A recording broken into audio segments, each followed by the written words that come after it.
The Path to Authenticity is brought to you by GIA Miami. Founded by world-class mental health experts, GIA provides advanced care for difficult-to-treat conditions, including anxiety, medication-resistant depression, and obsessive-compulsive disorder. Using state-of-the-art methods, GIA can help people recover from conditions when more traditional approaches can't. Dr. Antonello Bonci has assembled an expert team serving international clientele in a modern and resplendent Miami setting. If you or someone you love is suffering from depression, anxiety, OCD, or other mental health concerns, call GIA at 833-713-0828. You can learn more about GIA by clicking the link in the show notes or by visiting giamiami.com. Thank you for listening to The Path to Authenticity. My name's Tom Gentry. I think of this show as the opposite of small talk. You'll hear real conversations with real people who know who they are. We talk about what makes them who they are, how they became who they are, and how we might become truer expressions of who we are. I'm Amanda Kuda, and this is The Path to Authenticity.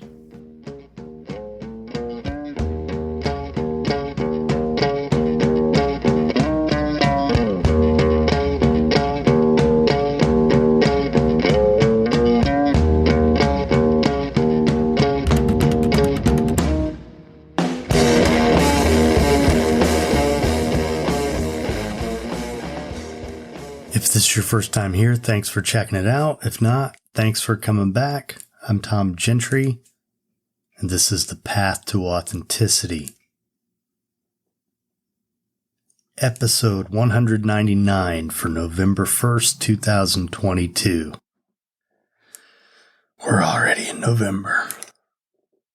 So this is another one from the archives. Amanda Kuda, who lives out in Austin, Texas. So here you go. Hope you enjoy it. Amanda Kuda.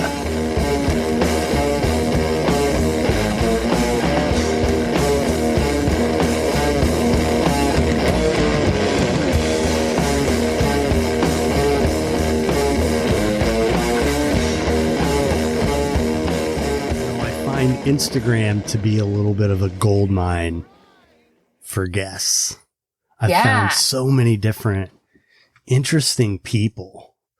And what stood out to me about you is your handle, which is Authentically Amanda. Yes, that's me. So tell me about that. What's the significance of that? You know, it actually is a very a hard-earned title, first of all. I actually had to fight really hard to get that as my handle, and I was dead set that that was what it was going to be. Because when I started my Instagram account to document my journey and my growth, as it were, I actually had started it under 2 or 3 different names before I settled on Authentically Amanda. And I started it really with the intention of just being a no one. I wasn't intending to show my face. I was just going to post like inspirational quotes, and I was going to, make a difference in someone's life. And which is really funny because I have a marketing background, and I don't know why I had that, like I needed to be anonymous. And I think part of it though was because I wasn't comfortable with myself and who I was and where I was growing at on my journey. And if I'm remembering the timeline correctly, I started it, I started my Instagram account in the maybe mid 2016, which was a really tumultuous time for me. I had actually just moved to Austin, Texas, just about a year before, and had this mindset that Austin, Texas, granted, please know I moved here pretty much sight unseen, but I had this fantasy that it was this wellness hippie town where everyone was just like maybe smoking pot a little bit, but for the most part, super relaxed and really chill and really healthy.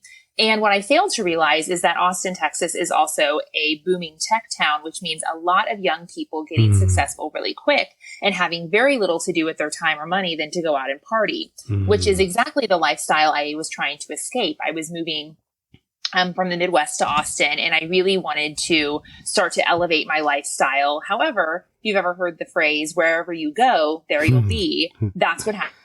happened when I got to Austin.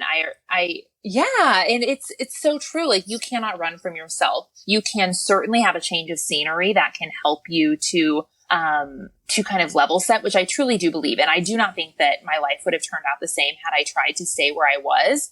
But initially when I moved to Austin, I fell back in with the same type of kind of see and be seen party crew that I had been hanging out with back in the Midwest. And it didn't take me too long into these friendships to realize that it wasn't fun for me anymore. Even though I had really built my identity on being this kind of like Carrie Bradshaw type socialite, it was really, really exhausting, and it didn't feel congruent with who I was supposed to be and how I was supposed to show up in the world. And there was just this inner sense in me that said, you know, Amanda, you're supposed to do something really important in your life, and you cannot do that thing if you keep living the lifestyle that you're living. It just doesn't work out that way. And as, you know, the rebellious part of me said, no, self, you can't be right. You surely can like find balance here. And I really tried to scale back on that kind of party girl, weekend warrior lifestyle, but it just wasn't really working. And I was going to these wellness retreats. I was reading spiritual texts that were kind of gobbledygook going in one ear and out the other because I didn't have the emotional capacity to take them in. And so at this point I decided, well, I want to be a teacher though. I can teach this stuff. So I started this Instagram account with this, you know, lofty vision that I was going to have this spiritual awakening somehow while I was still going out and partying. And about the end of 2016, I had a better sense. Something kind of hit me over the head and said, nope, Amanda, you really, really, really need to take a break from drinking. And part of that was, I'll kind of backtrack a little bit. Actually, there was a little bit of an impetus. I remember around that same time, I was dating someone who had kind of been in and out of my life a little bit and was unequivocally the most handsome and sophisticated man that I had ever dated or met. And so I really respected what he had to say. He was a few years older than me and really just was a little, starstruck by his presence. And I remember one time we were out and he paused and he told me something to the effect of, Amanda, I don't feel like you're being very vulnerable with me. I feel like you're being quite calculated with the way that you act. And it kind of punched me in the gut, but also in a really good way because it was true. I was showing up in a way that I thought people expected me to, that I thought was the right way to show up. A lot of the way that I acted was putting on a ruse because I had never learned to be comfortable with who I was authentically at my core. I had actually had a lot of shame around who that person was, just as we all do. We pick up little shames and guilts and different things throughout childhood and adolescence. And I had let that form a shell over me to where if I can show up as this most perfect version of me, the version of that people expect that has everything together, then I can't get hurt. I can't get made fun of. I can't XYZ. And he called me on it. And while that might have been really hurtful to some people, I think some would have looked at that and said, well, who does he think he is? I received it very lovingly. It was, to me, a challenge to take on this work of figuring out what vulnerability and authenticity looked like. And so from that point forward, I, started back up in therapy. I started reading these spiritual texts much more seriously. And I made the decision that I could not reach that authentic place if I was drinking and partying. And I didn't really know why at that point, but it seemed very, very clear to me. So I really started that journey in earnest at the beginning of 2017, January 1st. I stopped drinking. And the intention was to only do that for a short period of time. But as I'm sure we'll talk about, the longer and longer I went, the more confident I felt, the higher sense of self-worth, the closer I felt to my authenticity. And it never appealed to me to go back to that lifestyle. So, at some point I decided that I, really wanted to focus my message on authenticity and living that authentic, fulfilling life. And I really think that that's what I've tapped into and what I've been able to access through many different arenas. But yeah, that's how Authentically Amanda started. Wow. A lot of denial, basically. So which state in the Midwest are you from? I'm from Missouri. Missouri. Okay. I had a feeling you were a Midwesterner. I'm from Indiana. Okay. Yeah. Yes.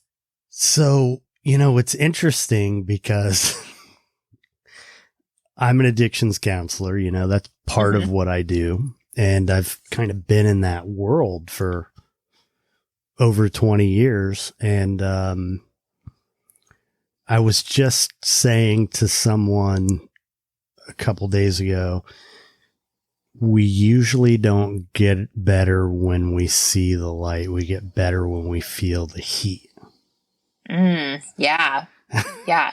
Which was definitely my case. It was not a good situation. Like, I needed to stop drinking, but it sounds like you kind of saw the light a little bit, didn't you? Yeah, I certainly did. And that's a really interesting discussion, and something I've had to become much more comfortable with talking about, especially when I transitioned my account to talk a lot about my relationship with alcohol. And as a coach, that's my primary function, is to coach women to help them to change their relationship with alcohol. But it was a very interesting time. This was only 3 years ago, and it's interesting how quickly things can change, because I knew with certainty, and this is a really important conversation that I want to draw light to, not to make anyone's journey more or less valid or less or more significant, but because the voice that I'm about to relate, or that I'm about to translate to you, is the voice that I needed when I went on this journey. And that's a voice that wasn't available. And it's a voice that says, listen, you don't have to, quote unquote, have a problem with alcohol for it to be a problem in your life.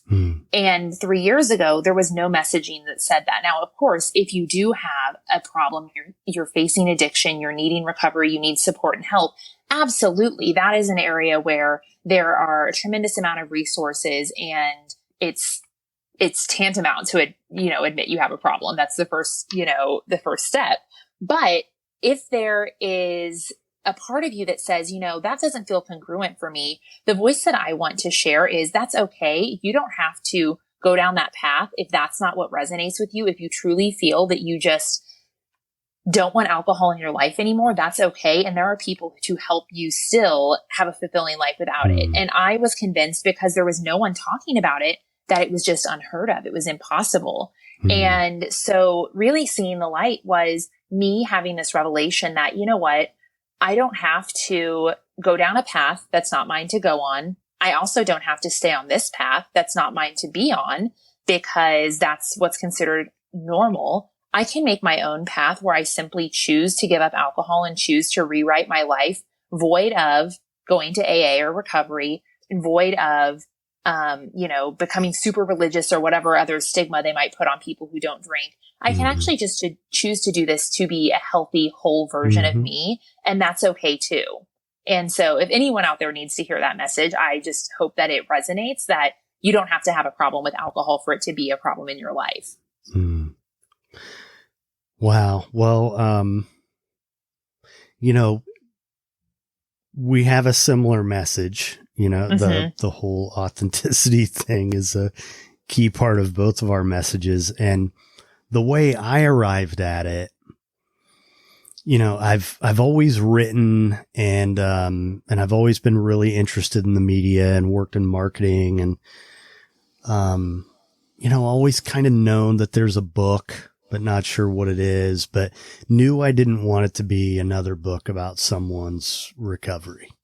And, never really wanted to, although I think the 12 steps are what work best for most people who want to be sober. And they saved my life.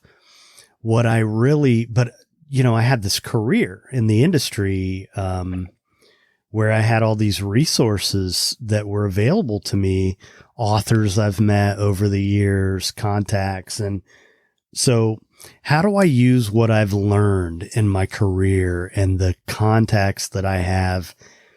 If I distill the message down to its essence, what is this really about?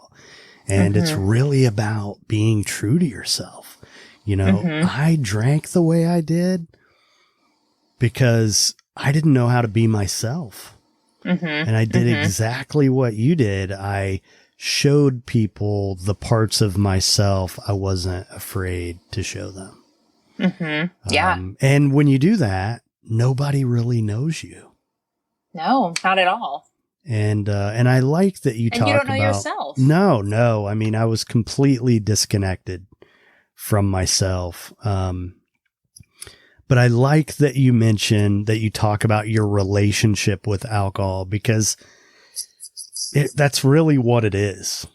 You know, it's about the relationship, and you're right. It doesn't have to be completely killing you to be problematic. Absolutely. And what I have found is that what I thought was going to be this huge loss in my life, because, you know, I grew up in a family where everybody drank, and like culturally, that's just what my people did. So I thought, I mean, I just couldn't imagine not going to bars and not drinking beer. And, you know, I mean, I just couldn't fathom it. But what I learned is that what I was seeking in my relationship with alcohol was connection.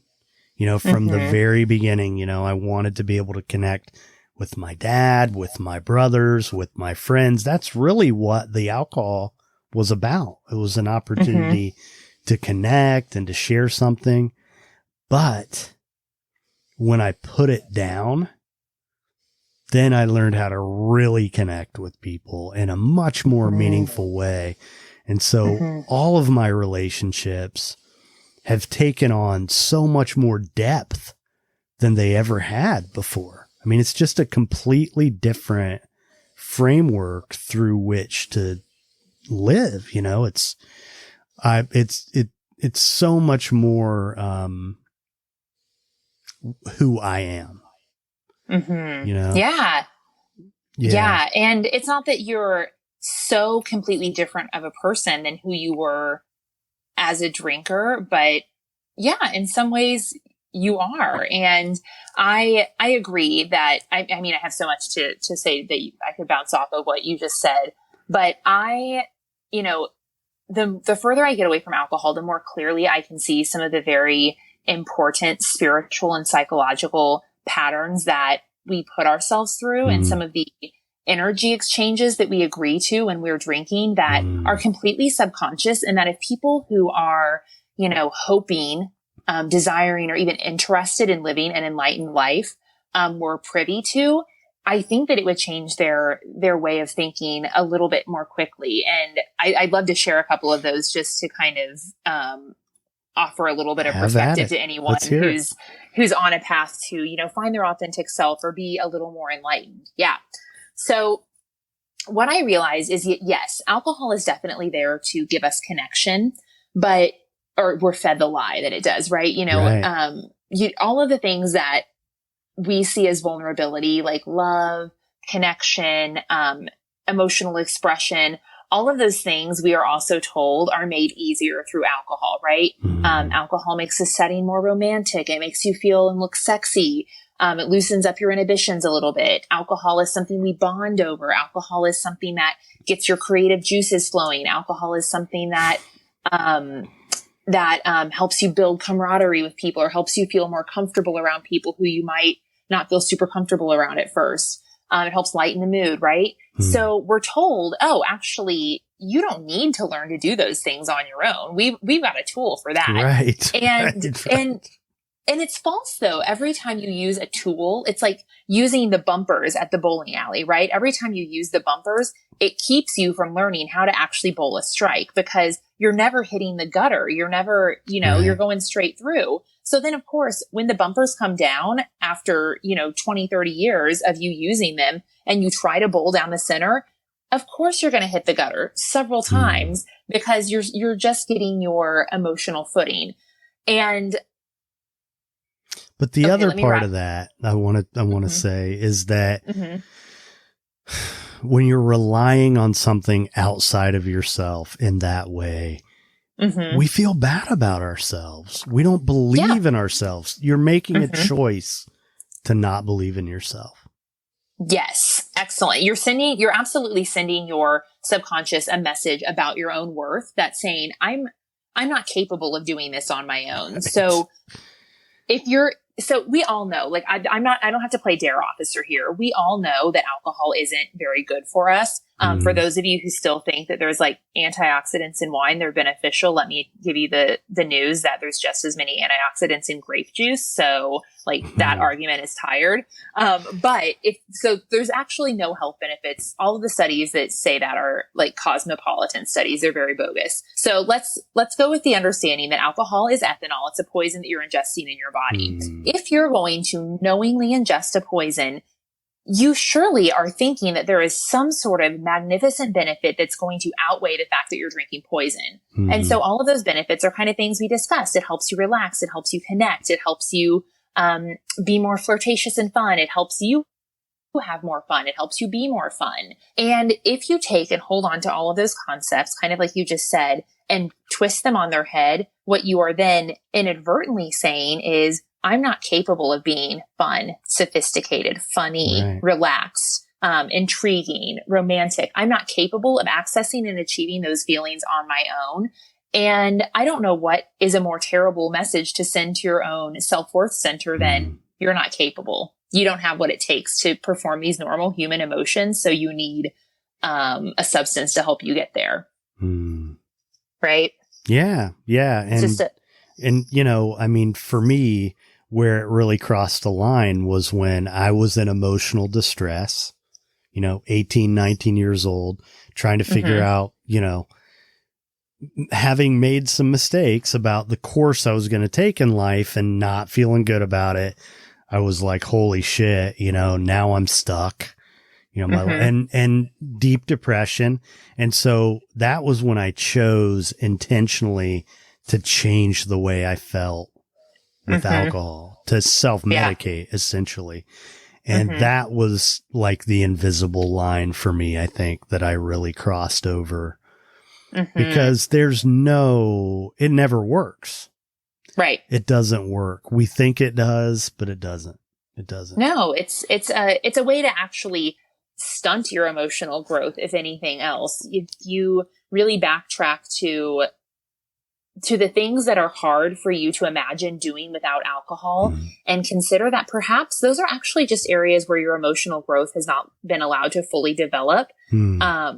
It makes a lot more sense that, you've used this tool to bypass all of these actually important skills that you could and should be gaining. And so, now as a grown adult, it seems really scary to have to assert those skills that you've never ever practiced. And, it can be really, really scary. But for me, learning to get on in the world without alcohol, without any sort of physical aid to support me, required me to rely on myself. And the truest and fastest path to your authentic self is to trust yourself and to reassure yourself that you have what it takes and that you are whole and complete as you are. And through my journey to find freedom from alcohol, I could have chosen just to give up alcohol and keep living my life. That didn't feel congruent either. So I really dug in and did a lot of deep work and personal inquiry to understand what is it that I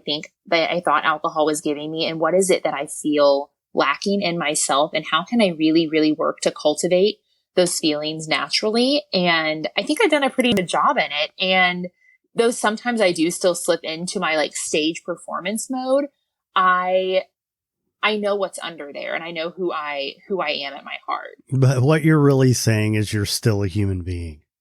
Yeah, of course. Because, yes. We can't be, that's the human condition.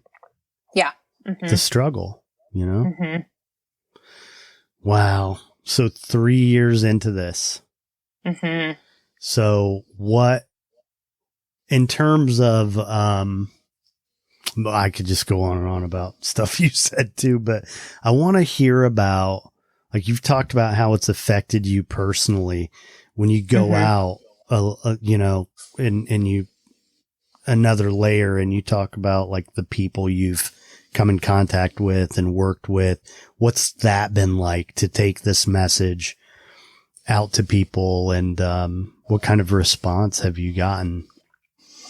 Yeah, well, let me be clear that I was really afraid to start talking about this at first because, not being kind of one of the first people boots on the ground to talk about alcohol from a non-addictive perspective and to share and vulnerably show up, share my face. There was a part of me that's like, oh my God, what if someone from high school sees what I'm posting?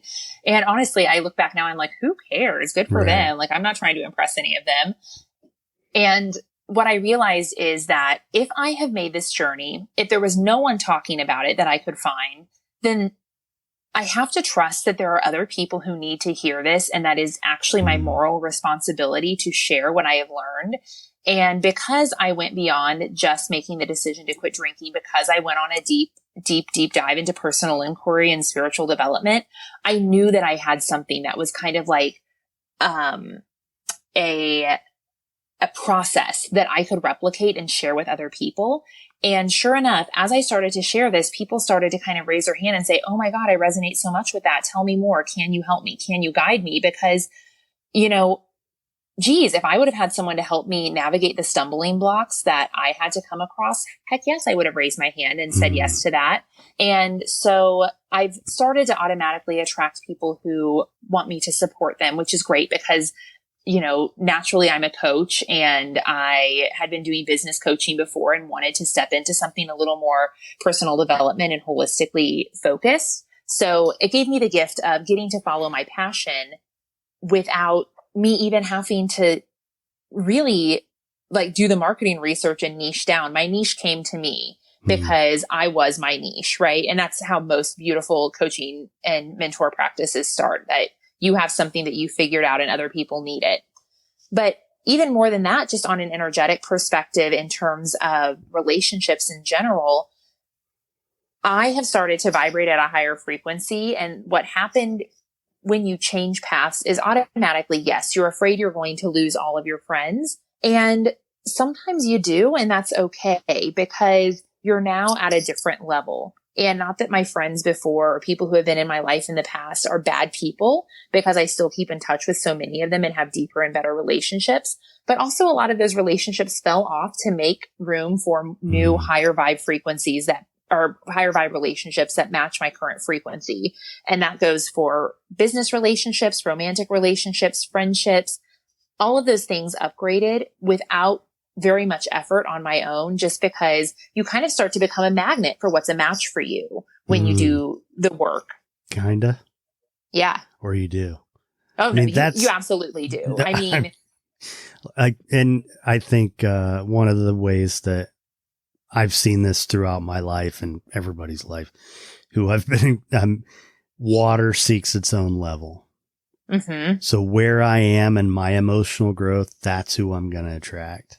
Absolutely. And once I level up, then I become repelled by those people who, and I don't mean that in a nasty way. Like, right. You're not disgusted with one another. Like if they're abusive people who I engaged in the past, I don't do that anymore. It doesn't work for me, and they can go find somebody else to be toxic with. But also like the people you're talking about who, what will the people in my old life think? I mean, you're also showing up as a different person, and they see you, they're watching you, and someone or some of them will eventually come to you and say, what happened? What did you do? How do I, you will attract. And so it all comes out in the wash anyway, right? Yeah, absolutely. And that certainly happened. I mean, I've had, even just in the past couple of months, I come from a podunk small town. I do not keep up with many of the people from my high school, but I've been so impressed that some of them have, when you change, the people around you start to change as well, because they will shift if they are, maybe they won't shift to match exactly your energy, but they'll see that shift and they'll start to shift a little bit too. So I've had handfuls of people reach out to me and say, Amanda, I haven't talked to you in so long. I really am interested. I really dig what you're doing. I'm just so proud of you. It's so great to see you doing, what you're doing, and just like, good for you. And it's, even though they're not saying, I want to do that too, or tell me more. I want to follow the same path. It's them acknowledging like, wow, You're that's being really validated. bold and noble of you. Yeah. Yes. Absolutely. Yeah. And, the other thing, the flip side of that is the people who you had who you're not at, running at the same frequency anymore. There's nothing left to talk about anymore. Right. It's empty. It doesn't feel, there's nowhere to go with it anymore. So it's kind of a waste of time. This is what you eventually experience. And then, if it's family, I mean, one of the things I've learned is to, manage my boundaries differently, how I feel, and how I experience people in my life is really up to me. How am I going to show up, and what are my limits here, and and to not have unreasonable expectations from certain people, Right. So, absolutely. I think that you have to meet, and this is with family. Geez, it is so hard because you have some deep, deep shit with all of your family, right? There is just no way around that. But, as a spiritual student as well, there are so many tools that you can use to ground yourself and just return yourself to a better energy around them. And with family and friends and so many people, I mean, I can give you a direct example of sometimes when you shift your focus in a relationship, the relationship transforms. And, this is directly, I think we spoke a little bit about, I'm a student of A Course in Miracles. So I speak from that perspective quite frequently. And I'll give you an example of how this works out. So, 3 or 4 years ago, I had crossed paths with a young woman who we were both kind of eyeing the same guy. So automatically she was not my friend. Right. And on top of that, I just didn't like the way she presented herself, the way she talked kind of rubbed me the wrong way. And so instantly I'm like, ugh, can't stand her. And that's not a good feeling. I just want everyone to know that your authentic self, who you are at your core, is never vengeful. It is never, it is a loving energy. Your authentic self is always a loving energy. So if you are ever seeing someone in disgust or hatred or envy or any of those emotions, that is always your ego self. So I had to ask myself, what would this doesn't feel good. I don't like hating on this woman. And on top of that, I think we were approaching Memorial or Labor Day weekend, one of those holiday weekends, and all of our friend groups were getting together, which means I would have to spend the entire weekend with her. So I'm like, ooh, man, I need a miracle and I need it fast. And so I remember just saying this prayer out to the universe, dear God, dear universe, whoever you pray to, if you pray to anyone, I am not feeling good about this person. I am ready to see her differently. Help me to see her in her innocence and light, because I need to show up and be pleasant around this person for this next week. Again, I want to have a good time and I don't want to fake it. So I just kind of throw out this plea to the universe, and through no action of my own, other than that, I suddenly became really good friends. She approached me and wanted to start talking to me. We started having these great conversations. And for several years after that, we were kind of attached at the hip. This person who I thought was incredibly not my person at the get-go turned into, out of nowhere, a really great friend of mine. And it's just miraculous how those things can happen. But when you open yourself to a little bit of willingness to shifting, sometimes that will happen with just miraculous results. Well, and another part of this, what I believe is, when we have that kind of response with another human being, it's informative. Yes. What's going on with me? Because, this person is innocent. I'm projecting my experience onto this person, and I'm perceiving them through my lens. So what is it that triggers me about this person? What is it in me?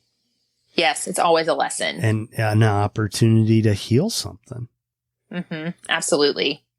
So I was going to ask you about the personal inquiry stuff, but, and I did notice you posted something and I read the caption and that's the course. I knew it was a Course in Miracles, which has helped me a lot too over the last couple of years. I really love it. I feel it's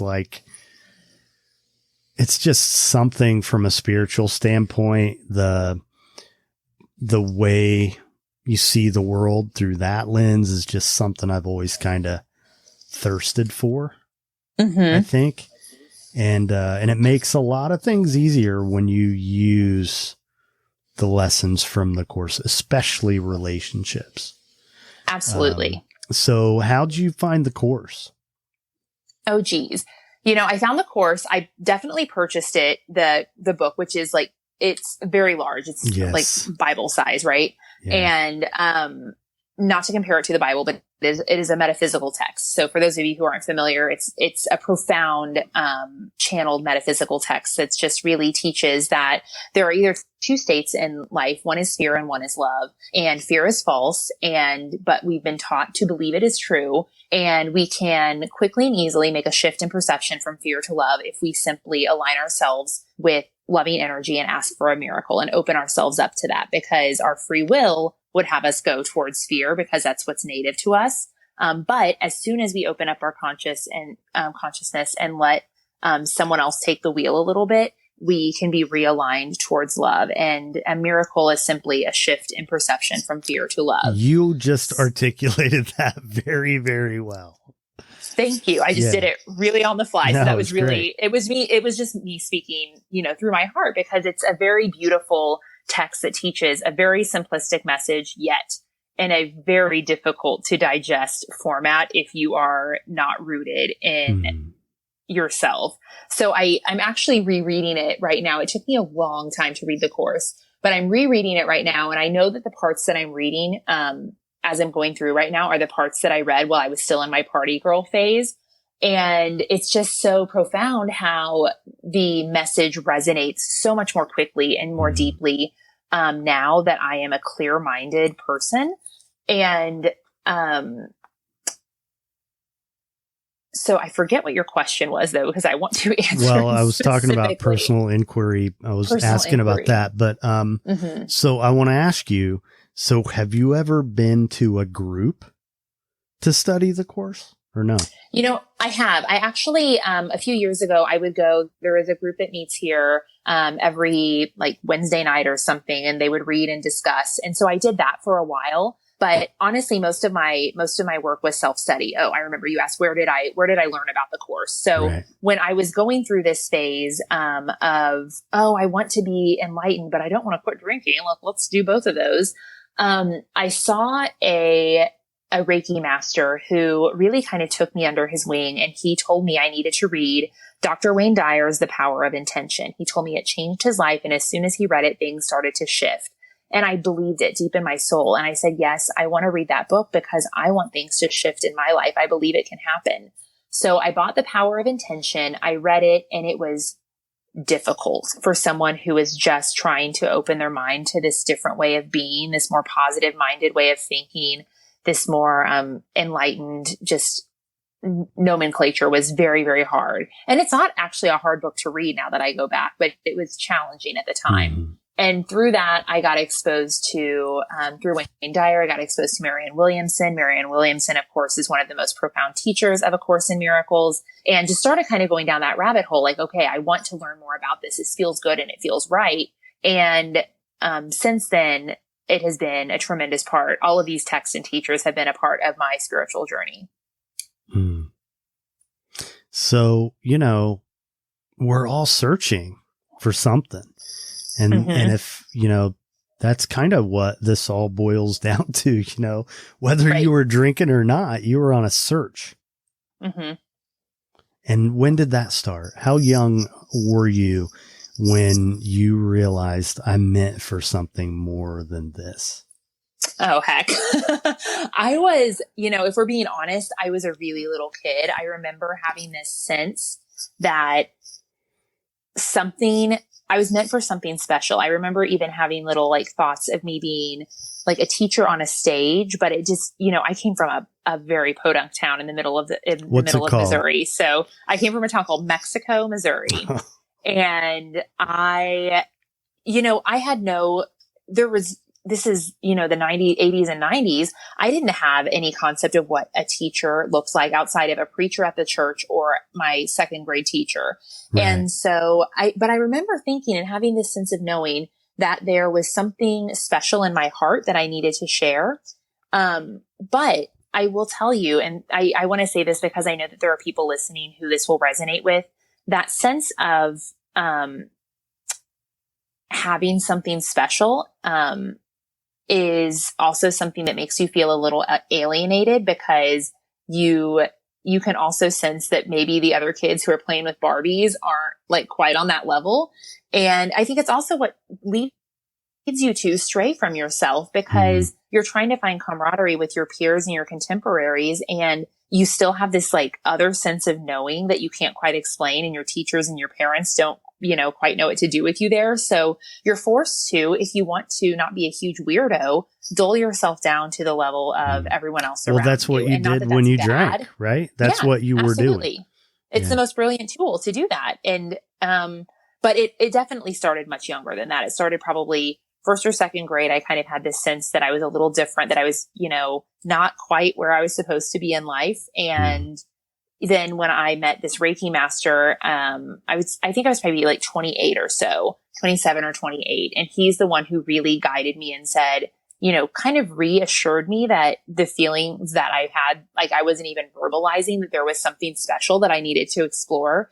And so, him turning me on to things like the power of intention, and just really kind of encouraging me to bring out that more spiritual and metaphysical side was a tremendous gift, and just a reminder of who I was and what I was supposed to do, that, no one else was reminding me of it. So I'm so grateful and lucky that I crossed paths with this man who was able to kind of guide me towards the right way. So how does the course factor into your coaching, mentoring of, how does it not really? I mean, if you know the course, it's just kind of there, right? It's not like, I use this, but not that. Right. Absolutely. So the course comes in so many different ways. I think that especially in being in judgment of ourselves and being in judgment of others, which is judgment is always a fear-based approach. It's so important, and in my work, to help everyone return to that loving, authentic energy that is within them. And using, sometimes I don't even say, oh, this is from A Course in Miracles, because sometimes it's hard to take in if you're not used to that world. But a lot of times I will, give my clients prayers or, little things to say to help them realign with something, especially, just like I did with my girlfriend, that I had to ask for help. I had to ask for an intervention from the universe to help me see this person differently. And just helping them to understand that they can ask for help. Like, you can say, this situation isn't serving me, my relationship with my spouse, my relationship with my kids, my relationship with this friend. I'm not showing up the way that I want to, but I'm ready to do this differently. I just don't know how. I'm inviting you in to help me. Whoever's out there listening, please help me to see this differently. And it's such a simple prayer. It's such a simple call to the universe to make. And anyone can make that. You don't have to be, this well-studied student of a course to ask for a miracle. You just have to be willing and curious enough to believe that it could be so. Yeah. The thing with me, this whole path to authenticity thing, is we fall into these traps in life of, with you, it was drinking culture, and me too, but it also happens in the workplace. It happens in terms of marriage and becoming parents. I mean, it's like there's this script that's already written for all of us, and we think we're only allowed to deviate from it in certain ways with only so much latitude. And that's just a total crock. I mean, true. Yeah. We get to define ourselves. And, absolutely. And this, to me, this podcast is about owning that and helping other people see that they can own it for themselves too. They can do whatever they want. Mm-hmm. Because, Absolutely. one of my big challenges in life, as a kid that took me a long time to get out of was I saw limits rather than possibilities.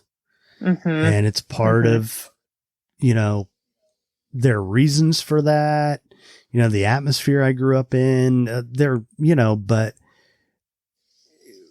scarcity, the illusion of scarcity. Mm-hmm. It's such a powerful thing. And we box ourselves in so many ways in life.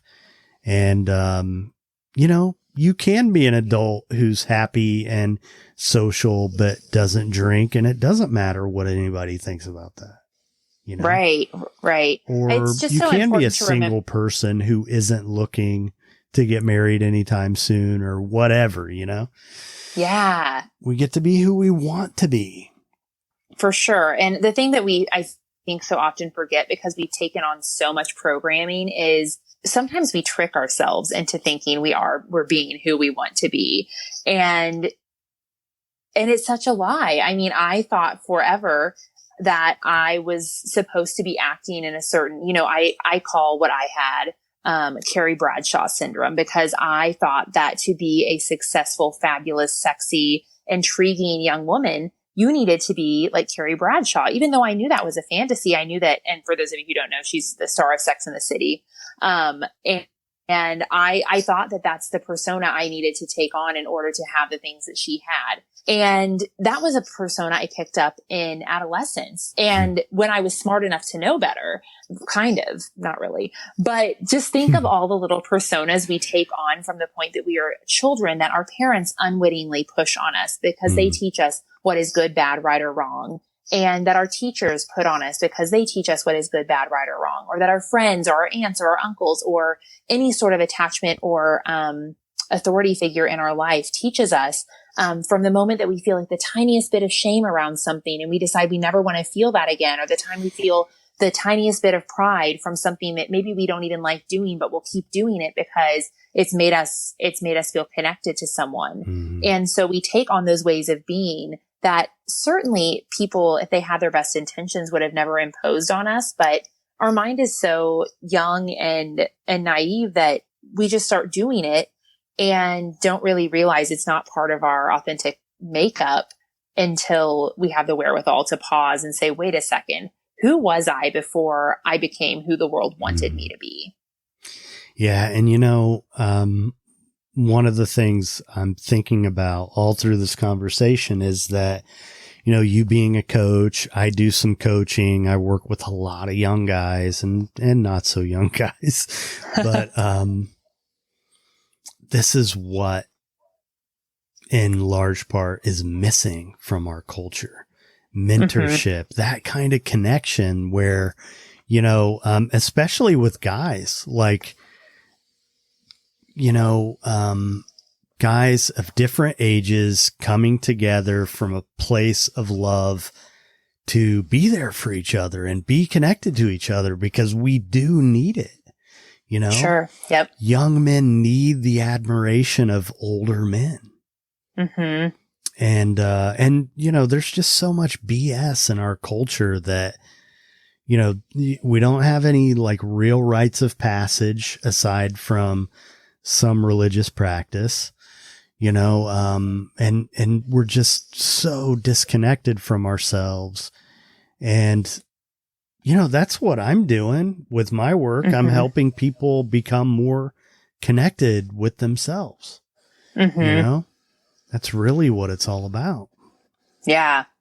Yeah. Who does really brilliant work around that topic. I don't read that much into it, but because I don't have a son or right now someone who I'm trying to cultivate like a masculine, like grow their masculinity in any way. But there's an author named Warren Farrell who he is just the most wonderful person that you could ever hope to meet or see or hear from. And he is a PhD, a researcher, and he has tons and tons of research on the masculine, feminine kind of dichotomies, but specifically how boys are are led kind of down the wrong path. And he just does really brilliant work on that topic. So anyone who would like to read more about it, or especially anyone who's raising a boy or trying to mentor a boy or a man, he has amazing, amazing resources.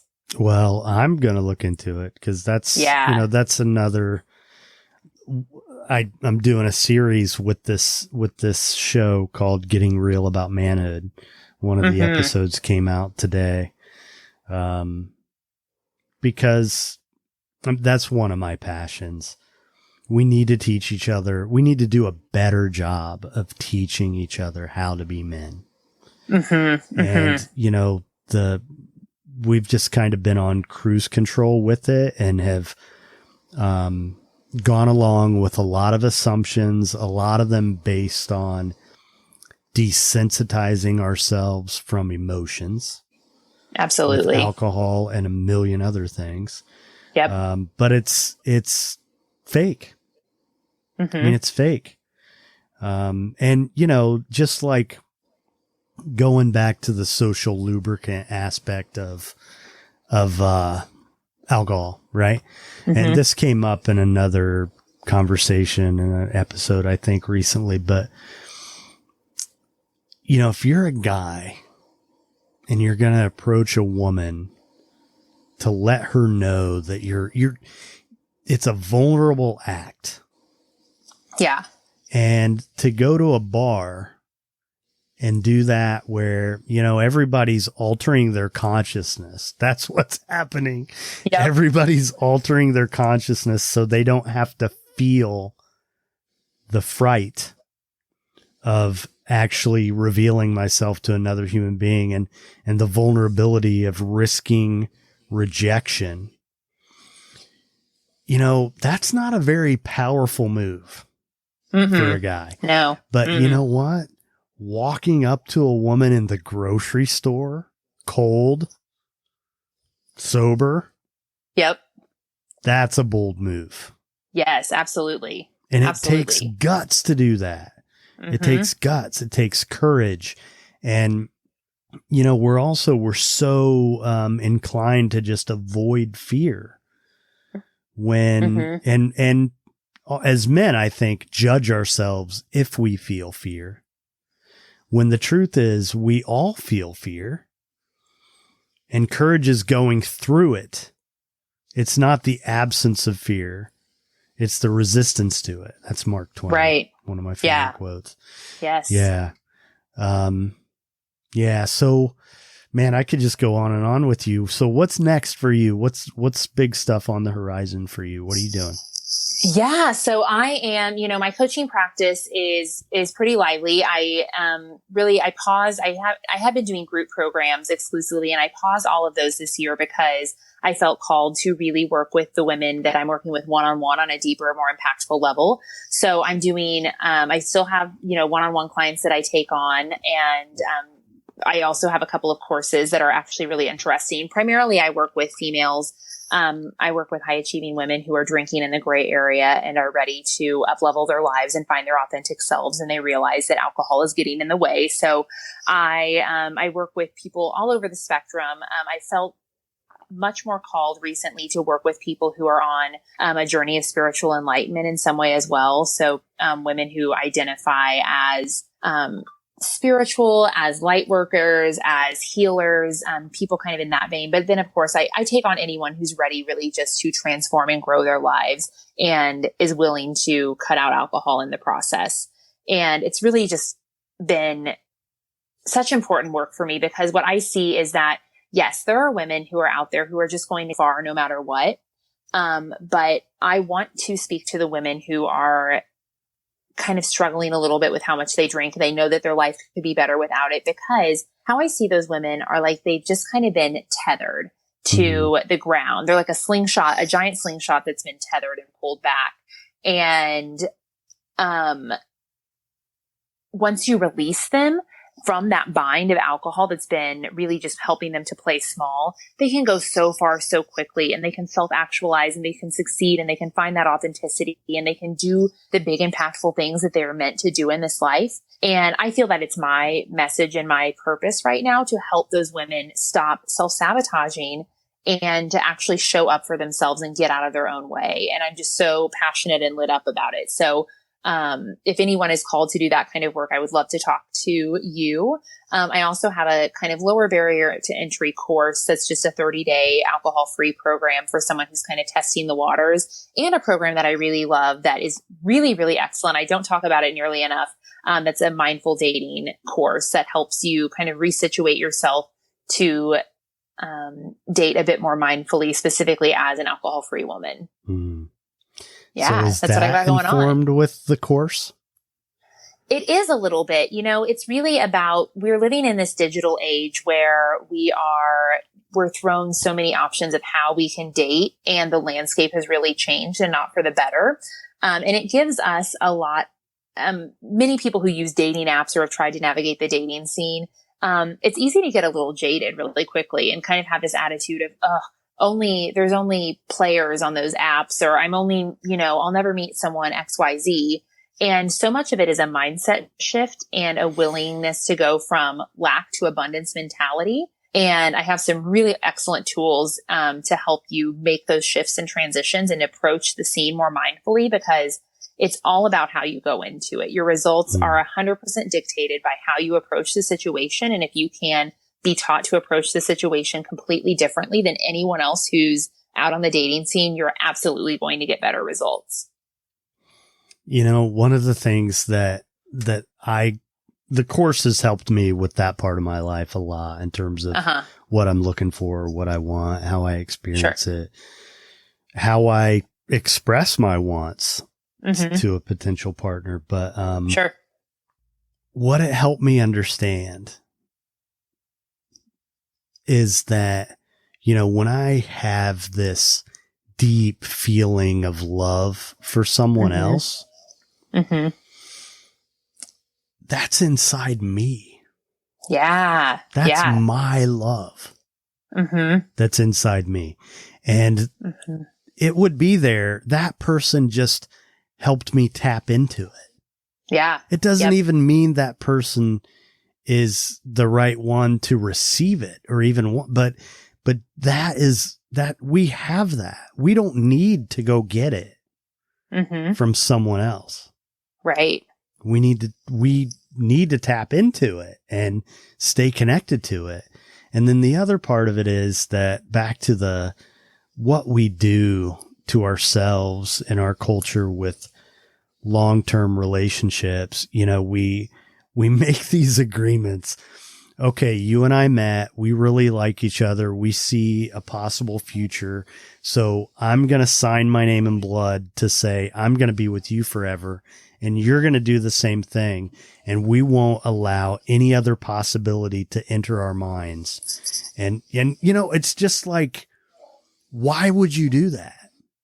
Why would you do that? Why would you not allow yourself to experience what you experience, rather than try to write the script for yourself ahead of time?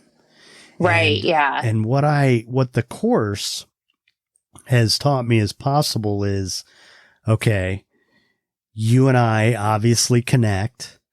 I love you. You love me. I'm invested in you. I'm going to show you who I really am, and it's safe for you to do the same. And we're going to take a crack at this, and we're going to try to be together and see where it goes. And I promise you, no matter what happens, I will always love you as much as I do now. The shape of that love might change,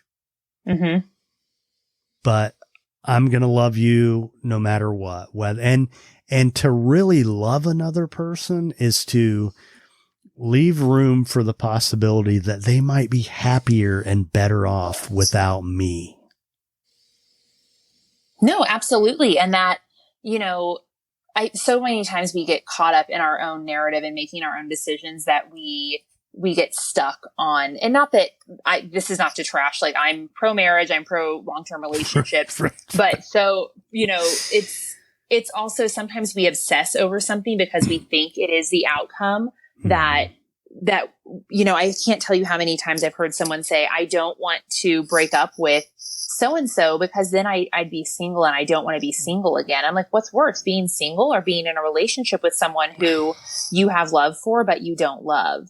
And also if you have love for that person, don't you want them to be with someone who just sees them and they light up their whole world and they, feel so magnificent just being around them? Like, that's what you want for the other person. And that's what you should want for yourself. And if that's not the situation that you're in, then it's time to, release this and say, what was this here to teach me? Mm-hmm. Was this here to teach me that I have something that I already need within me? Or is it here to teach me to heal something that I've let kind of run rampant in my life? And be aware of those things as possibilities too. No matter how much time or energy you've invested in a relationship, there's, there's a possibility it could be something else. At the end of the day, it takes the courage to actually look at yourself. Mm-hmm, mm-hmm. And that's why a lot of us want to be in relationships. So we don't have to do that. Mm-hmm. Absolutely. That's not the reason to be in a relationship. No, we use it as a distraction completely. Yeah. Yeah. And so then, between that, the way we do that in our culture and the way we handle our livelihoods, I feel like so many people are just numbed. Like, think about how many people who have jobs that they can't possibly like. Yeah. But they're used overworked. to the lifestyle that it provides them, Yeah, absolutely. Overworking, working at a job you don't like because you think you're supposed to, taking on a career you don't want to be at because you think that's the right thing to do, taking on social obligations or familial obligations that aren't yours to take on just because you think that's the right thing to do, or numbing with food, with Netflix, with social media, with dating apps. Everyone has their vice, but, I also believe that we can find healthier ways to express that desire to escape every now and then than to put ourselves in escapism all the time. Right. Yeah. Yeah. Well, okay. So last question. Sure. If you had to go back and talk to the younger Amanda, or you had an opportunity to, when was a time when she would have needed your support, and what would you say? Oh, I think there were so many times that younger Amanda and, all of us were so unsure of ourselves and felt alone and felt scared. And I certainly wouldn't go back and tell my younger self to change anything, because I believe that every situation we've had is there for a reason, to teach us and make us stronger and make us better teachers. But geez, if every version of our inner child doesn't need to hear this message, I don't know. Everyone does. Everyone needs to hear this, that you are complete and whole and wonderful and magnificent. And things right now might seem very hard. Things right now might seem very uncertain and scary. Maybe you're embarrassed. Maybe you feel like you're all alone. And I just want you to know that that feeling will pass, because you are a strong and resilient person, and you are meant for something more than this littleness you feel right now. But hold on to it. Let yourself feel it, because this is what will make you stronger. This is what will make you into the person who you are going to look up to and admire, years from now. And just really to cultivate that sense of you are enough. You are where you're supposed to be. Everything is okay. And you deserve to be loved and cherished and taken care of. And I'm so sorry if you have not gotten that message from the people around you or from your friends or your parents, because you are a magnificent being that deserves love and care. And I want you to feel that right now in this moment, if you haven't had someone to say that to you before. That's great. Yeah. Well, thank you. I appreciate you doing this. This was fun. Of course. Thanks so much, Tom. I appreciate you having me on here. All right.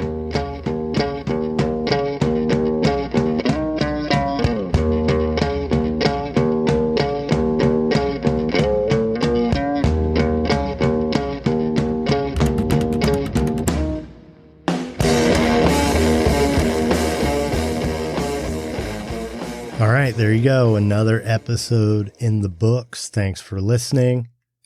You can learn more about the show and this episode's guest at thepathtooauthenticity.com. If you enjoyed this episode, please share it with someone. Leave us a review on Apple Podcasts or wherever you listen. Every little bit helps. I want to thank the band Punk Rock Opera, whose music you hear throughout the show. Their songs are used with permission from the artist and under a Creative Commons license. If you're so inclined, check out the Patreon community. As soon as I do these interviews, I upload them to Patreon, where the content is only available to patrons, and for just a couple bucks a month. I usually post audio content, their exclusive audio content, probably 8 times a month, if not more. And as these new episodes are released, as soon as they're done, they're available to patrons. So sometimes that might be 2 weeks before an episode is released, or even longer. Usually it's a few days. Anyway, if you want to support the show, that's a great way to do it. So thanks again for investing your time. It's a big deal to me. Thank you for supporting me and supporting the show. I hope you keep coming back. Be nice. That's our story. I hope you enjoyed the punk rock opera. And we have one last piece of music for you. It goes like this.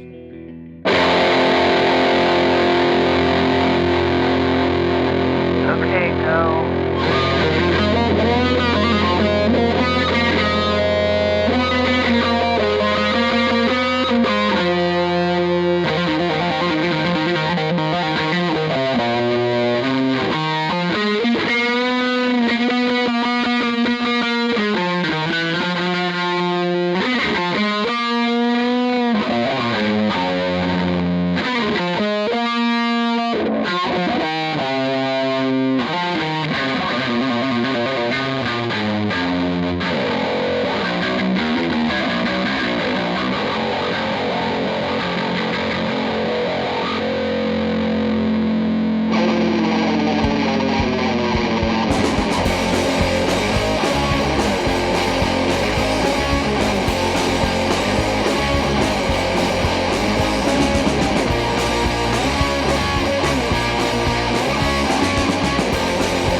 You cannot make us. We are the Jedi Man.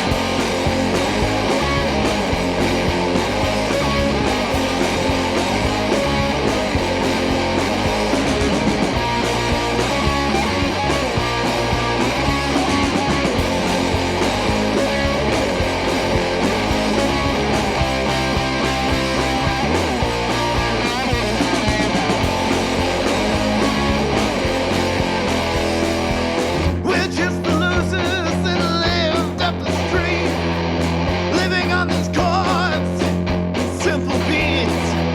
You wanna cheat, you wanna stop, you wanna tear us down. We are the bad plans, man. We got our roots stuck in the ground.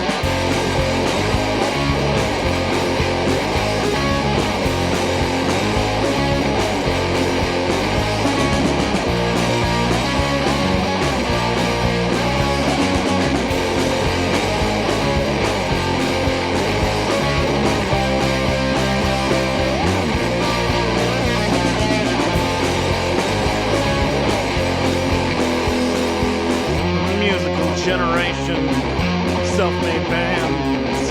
We cut our teeth with bloody hands. The rage has instilled in us.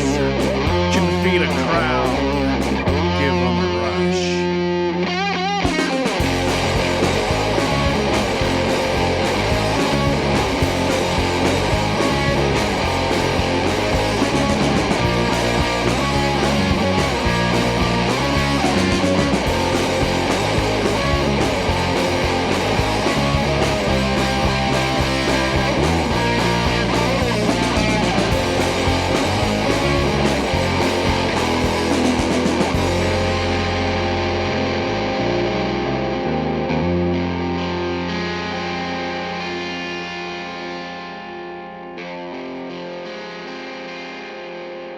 Thank you. And good night.